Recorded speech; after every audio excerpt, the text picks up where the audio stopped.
cut then update. And during taping ng pulang araw ni Alden Richard, ginabi pa nga siya sa taping. Nasabi sa caption, ayan na yung goals ko. Makashelfie uli kay Alden, yun no. May kausap si Alden dyan sa taping. And na si Eduardo de la Cruz, pagbabalik taping ni Alden, pakatapos ng kanyang shooting sa Canada for Lola Abagin. Nasa post siya ni Mami Bet. So ito pa, post ng video ng endorsement ni Alden. Yung banking is rewarding. Ang gwapo pa nga ng model ng video. So ito pa, may picture din si Catherine with body reconception.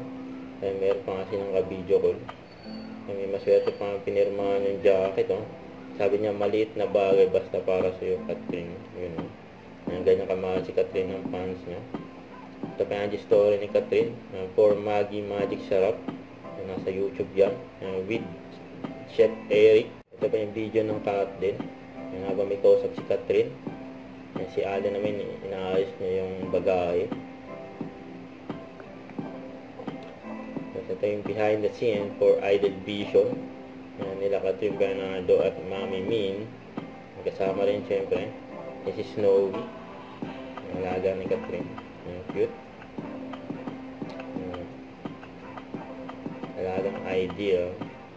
Huwag kalimutan mag-subscribe, click ang notification bell for mga update. Ito po ang Richard Reaction Live. Bye guys, thank you for watching.